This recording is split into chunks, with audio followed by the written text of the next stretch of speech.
This holiday season, come meet the Mermaids Scuba Santa at VGP Marine Kingdom, Chennai. குறைந்த விலை நிறைந்த தரம் தங்கள் தேவைகள் அனைத்தும் ஒரே இடத்தில் ஜெயச்சந்திரன் 7 வருஷத்துக்கு அப்புறம் இப்ப ஜட்ஜ்மெண்ட் வருது. இன்னைக்கு அவர் மேல இருக்கக்கூடிய case directorate of vigilance and anti corruption Tamil Nadu போட்ட கேஸ்.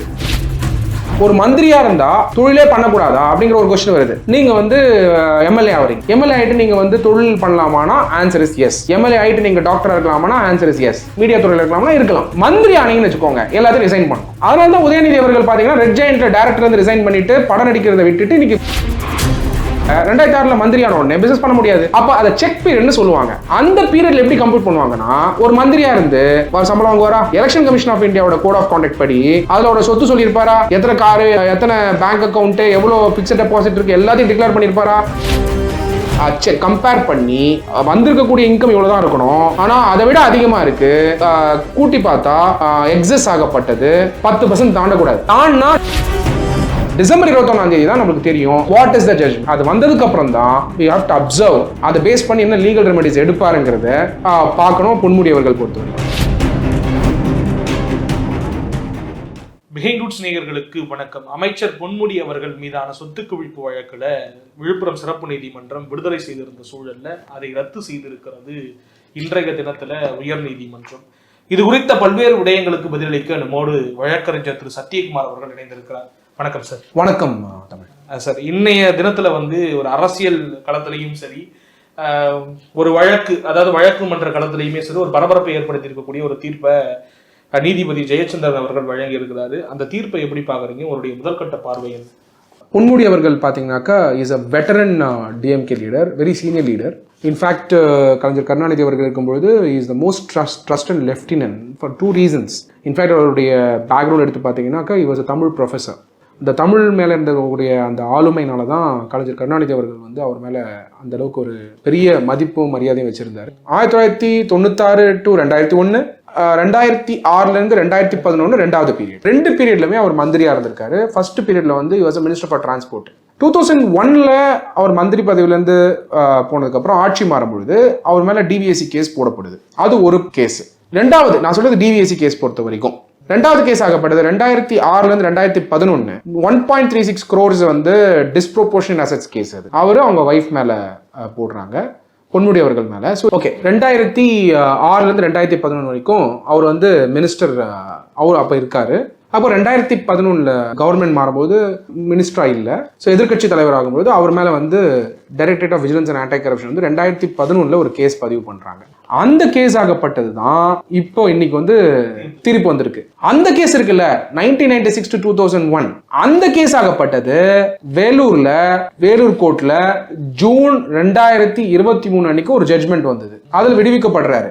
அந்த ஜட்ஜ்மெண்ட்டை Madras high court lordship justice Anand Venkatesh அவர்கள் அந்த ஜட்ஜ்மெண்ட் எடுத்து ரிவிஷனரி பவர்ஸை பேஸ் பண்ணி அந்த ஜட்ஜ்மெண்ட்டை வந்து சோமோட்டோவை எடுத்து பண்றாரு. இன்ஃபேக்ட் என்டையர் கண்ட்ரி வந்து திரும்பி பார்த்தாங்க, ஏன்னா ஜுடிஷியரில் வந்து சோமோட்டோ ரிவிஷன் எடுத்து பண்றாங்கன்னு. பொன்முடி அவர்கள் என்ன பண்ணாரு, அந்த கேஸுக்கு சுப்ரீம் கோர்ட்டை அணுகுனாரு. சுப்ரீம் கோர்ட்ல பாத்தீங்கன்னா சீஃப் ஜஸ்டிஸ் என்ன சொன்னாருன்னா, விசில் ப்ளோவர் ஜட்ஜ் பண்ணியிருக்காரு, ரெண்டாவது வந்து கடவுளுக்கு நன்றி சொல்லணும், இந்த மாதிரி ஜஸ்டிஸ் ஆனந்த் வெங்கடேஷ் மாதிரி இருக்கவங்க வந்து ஜுடிஷியல் இருக்கிறதுக்கு அப்படிங்கிற அந்த அப்சர்வேஷனை வந்து சீஃப் ஜஸ்டிஸ் வந்து கொடுத்திருந்தாரு இதுல அவருடைய அப்சர்வேஷன்ல. அதுக்கப்புறம் அதுல இன்டர்ஃபியர் ஆகக்கூடாதுன்னு சொல்லிட்டு அந்த ரிவிஷனரி பவர்ஸை வந்து அப்போல் பண்ணி அது வந்து ஒரு பக்கம் போயிட்டு இருக்கு. இன்னைக்கு வந்து ஜட்ஜ்மெண்ட் ஆகப்பட்டது 2006 2011 கேஸ் தமிழ். அதுல வந்து டிவிஎஸ்சி வந்து போடப்பட்ட case 2011 directorate of vigilance and anti corruption. இந்த கேஸ் ஆகப்பட்டது 2016 விழுப்புரம் கோர்ட்ல ஸ்பெஷல் கோர்ட்ல முடிவுக்கு வருது, விடுதலை அக்விட்டல் நடக்குது. அந்த அக்விட்டல் ஆன கேஸ் தான் 2017 criminal appeal number 53 of 2017 state of Tamil Nadu versus K Ponmudi and others. அந்த கேஸ்ல அப்பீல் போடுறாங்க ஹைகோர்ட்ல 2017. அப்போ 2017 18 19 20 21 22 23 ஆல்மோஸ்ட் 7 வருஷத்துக்கு அப்புறம் இப்ப ஜட்ஜ்மெண்ட் வருது. Because due process of law. ஏன் டிலேன்னு கேட்கக்கூடாது, it's a law. But justice வந்து இப்போ வந்து அப்பீல் வந்து அக்விட்டல் மேல டிவிஎஸ்சி தான் மேல்முறையீடு பண்றாங்க. Directorate of vigilance and anti corruption அவங்க தான் மேல்முறையீடு பண்றாங்க அக்விட்டல் மேல. டிசம்பர் 19 2023 அன்னைக்கு லார்ட்ஷிப் ஜஸ்டிஸ் ஜெயச்சந்திரன் அவர்கள் முன்னாடி இன்னைக்கு வந்து என்ன ஹெட்லைன்ஸ் வந்ததுன்றது ரொம்ப lawful headlines. Madras High Court sets aside acquittal of TN Minister Ponmudi and his wife in disproportionate assets case. அதான் ரிப்போர்ட் பண்ணியிருக்காங்க. இப்போ உடனே வந்து ஓரல் லீவ் கேட்குறாங்க ஃபார் த அப்பீல். அது இல்ல நீங்க டிசம்பர் 21 2023 அன்னைக்கு வாங்க, அதாவது வாங்க ஆஜராகுங்க அப்படின்னு சொல்லியிருக்காங்க.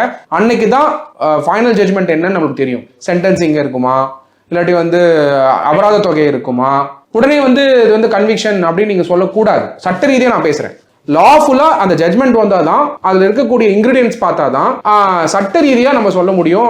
டிசம்பர் 21 2021 என்ன அப்சர்வேஷன் வருதுன்னு பார்த்து தான் நம்ம பார்க்க முடியும். மக்கள் பிரதிநிதித்துவ சட்டம் படி வந்து பாத்தீங்கன்னா ஒரு 2 ஆண்டுகளுக்கு மேல சிறை தண்டனை வழங்கப்பட்டா அவங்க வந்து தொடர்ச்சியா வந்து மக்கள் பணி ஆற்ற முடியாது, எம்எல்ஏவாகவோ இல்லை மினிஸ்டராகவோ தொடர முடியாது அப்படின்னு ஒரு பேஸ் பொருள் இருக்கு.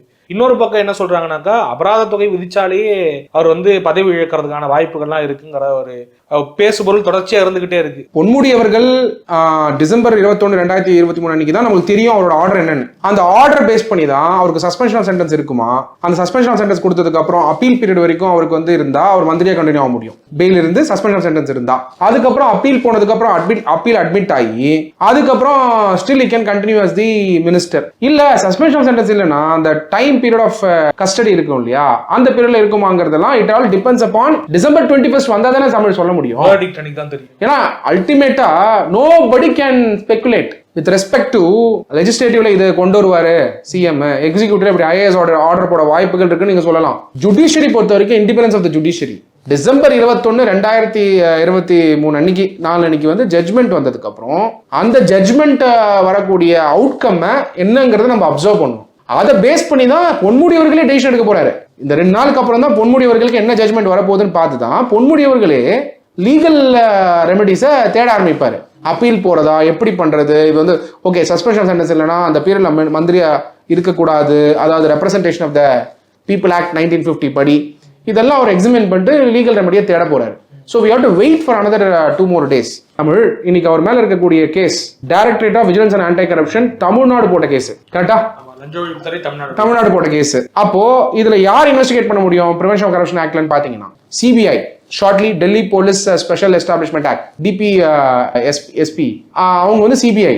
ரெண்டாவது வந்து ஸ்டேட், அதுல வந்து பாத்தீங்கன்னா மெட்ரோ சிட்டிஸா இருந்தா ACP assistant commissioner of police. மூணாவது வந்து DSP deputy superintendent of police பண்ணலாம், ஆர் ஈக்குவல் ரேங்க் பண்ணலாம்னு சொல்லி சட்டம் இருக்கு. செக்ஷன் 17 படி, பிரிவென்ஷன் ஆஃப் கரப்ஷன் ஆக்ட் படி.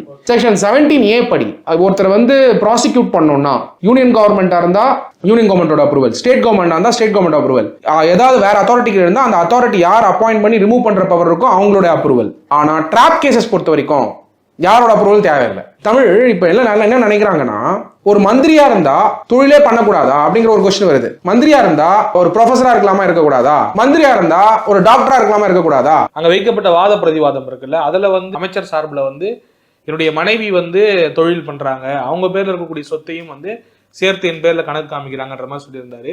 அதற்கான சாத்தியக்கூறுகள் அதுதான் பெட்டர் அந்த ப்ரொவிஷன் இருக்கு பிசி ஆக்ட்ல.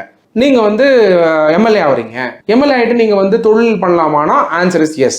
எம்எல்ஏ ஆயிட்டு நீங்க டாக்டரா இருக்கலாமானா ஆன்சர் இஸ் எஸ். நீங்க அட்வொகேட்டா இருக்கலாம்னா ஆன்சர் இஸ் எஸ். சார்ட் அக்கௌண்டா இருக்கலாம்னா இருக்கலாம், மீடியா துறையில இருக்கலாம்னா இருக்கலாம். மந்திரி ஆனீங்கன்னு வச்சுக்கோங்க, எல்லாத்தையும் ரிசைன் பண்ணணும். ஏன் காரணம் என்னன்னா, office of place of profit இருக்கக்கூடாது. பப்ளிக் சர்வெண்டா இருக்கீங்க, எம்எல்ஏ பப்ளிக் சர்வெண்ட் தான், பட் கான்ஸ்டிடியூஷன் பொசிஷன்ல இல்ல, அதாவது மந்திரி சபையில இல்ல.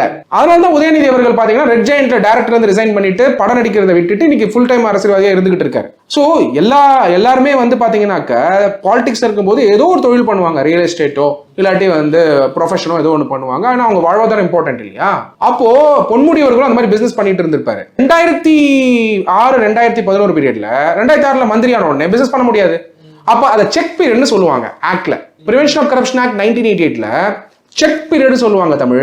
அந்த பீரியட்ல எப்படி கம்ப்ளீட் பண்ணுவாங்கன்னா, ஒரு மந்திரியா இருந்து சம்பளம் வாங்குவாரா, அதுக்கப்புறம் மந்திரி ஆகிறதுக்கு முன்னாடி representation of the people act படி, எலெக்ஷன் கமிஷன் ஆஃப் இந்தியாவோட கோட் ஆஃப் கான்டக்ட் படி அவர் வந்து அஃபிடேவிட் டிக்ளேர் பண்ணிருப்பாரா, அதுல ஒரு சொத்து சொல்லியிருப்பாரா, எத்தனை காரு, எத்தனை பேங்க் அக்கௌண்ட், எவ்வளவு பிக்ஸட் டெபாசிட் இருக்கு எல்லாத்தையும் டிக்ளேர் பண்ணிருப்பாரா. அந்த பிக்ஸட் டெபாசிட், எக்ஸாம்பிள் பொன்முடி அவர்களுக்கு பிக்ஸட் டெபாசிட் இருந்து அதுல இன்ட்ரெஸ்ட் வர அமௌண்ட்டை டிஸ்ப்ரோபோர்ஷனல் சேர்ப்பாங்களா மாட்டாங்களா? பண்ண மாட்டாங்க. ஏன்னா அது செக் பீரியடுக்கு முன்னாடி earn பண்ணது. அந்த மாதிரி ஒரு ப்ராசஸ் எடுத்துதான் செக் பீரியட் வந்து 2006 இருந்து 2011 வரைக்கும் கம்பேர் பண்ணி வந்திருக்கக்கூடிய இன்கம் இவ்வளவுதான் இருக்கணும், ஆனா அதை விட அதிகமா இருக்கு, அப்போ பொன்முடி அவர்கள் பிளஸ் அவங்க வைஃப் அபெட்டார் இருக்கும் பொழுது அவங்களுடைய அபெட்டார் அப்படிங்கிற கான்செப்ட் இருக்கிறதுனால கூட்டி பார்த்தா அதோடைய எக்ஸஸ் ஆகப்பட்டது 10% தாண்டக்கூடாது. தாண்டினா டிஸ்ப்ரொபோர்ஷனல் அசெட் வரும். ரெண்டாவது, இந்த டிஸ்ப்ரொபோர்ஷனல் அசெட் வந்து இந்த கேஸ்ல வந்து ரிப்போர்ட் ஆச்சு, பார்த்திருப்பீங்க டெஃபினட்டா நீங்க காலைல இருந்து பார்த்திருப்பீங்க. சில பேர் வந்து 60% போட்டிருக்காங்க, சில பேர் 64% போட்டிருக்காங்க, 60% மேல போட்டிருந்தாங்க. அப்போ டிஸ்ப்ரொபோர்ஷனல் அசெட்னாக்க பை திஸ் டைம் நீங்க என்ன அண்டர்ஸ்டாண்ட் பண்ணிருக்கணும், 2006ல இருந்து 2011 வரைக்கும் மந்திரியா இருக்கிற பீரியட்ல செக் பீரியட்ல எவ்வளவு எக்ஸஸா இருக்கு அப்படிங்கறத 60% இருக்கிறதுனால இந்த கேஸ்ல வந்து இருக்குங்கிறத வந்து அப்படிங்கறத முடிவுக்கு வராங்க. இப்போ அதை பேஸ் பண்ணி அக்விட்டலோட செட் அசைட் பண்ணிருக்காங்க. டிசம்பர் 21ஆம் தேதி தான் நமக்கு தெரியும் வாட் இஸ் த ஜட்ஜ்மெண்ட். அது வந்ததுக்கு அப்புறம் தான் we have to observe, அதை பேஸ் பண்ணி என்ன லீகல் ரெமெடிஸ் எடுப்பாருங்கிறத பார்க்கணும். பொன்முடி அவர்கள் பொறுத்த வரைக்கும் அவர் குற்றவாளிங்கிறது தீர்மானமா சொல்லியாச்சு இல்லையா, சொல்லியிருக்காங்க. பட் ஆர்டர் வரணும்ல, ஆர்டர் வரல. அந்த ஆர்டர் வந்தாதான் அது என்னன்னு நம்ம பார்க்க முடியும். we have to see the details. இப்ப அவர் வந்து அடுத்த அப்பீலுக்கு போற பட்சத்துல இப்ப டிவிஷன் நீங்க சொன்ன மாதிரி அடுத்த கட்ட அமர்வுகளுக்கு போறது நல்லதா இருக்கும்னு நினைக்கிறீங்களா, இல்ல டைரக்டா யாருமே ஜென்ரலா வந்து லீகல் ரெமெடிஸ் வந்து ஒரு ஸ்டெப்பா தான் எக்ஸாஸ்ட் பண்ணுவாங்க. இந்த கேஸ் பொறுத்த வரைக்கும் டெஃபினட்டா வந்து ஒரு சட்ட வல்லுநர்கள் லீகல் ப்ராசஸ் ஃபாலோ பண்றவங்க அப்பீல் என்னைக்குமே வந்து ஒரு ஸ்டேஜ் விட்டுட்டு ஒரு ஸ்டேஜுக்கு போக மாட்டாங்க. டெஃபினட்டா வந்து அப்பீலுங்கிறது due process of law follow பண்ணும்போது டிவிஷனல் பெஞ்ச், அதுக்கப்புறம் சுப்ரீம் கோர்ட் தான் போக வாய்ப்புகள் இருக்கு. இந்த தீர்ப்புகள், அதாவது முழுமையா அந்த தீர்ப்பு வந்தோடனே நம்ம நிறைய பேசுறதுக்கு இருக்கும்னு நினைக்கிறேன். அதுக்கு முன்னாடி இந்த விளக்கங்கள் எல்லாம் எல்லாருக்கும் வந்து கரெக்டா போய் சேரும்னு நினைக்கிறேன். இன்னும் 2 நாட்கள்ல திரும்பவும் சந்திப்போம். நிறைய தகவல்களை கொடுத்ததுக்கு ரொம்ப நன்றி. All the best Tamil. நன்றி. This holiday season, come meet the Mermaids Scuba Santa at VGP Marine Kingdom, Chennai. குறைந்த விலை, நிறைந்த தரம், தங்கள் தேவைகள் அனைத்தும் ஒரே இடத்தில். ஜெயச்சந்திரன்.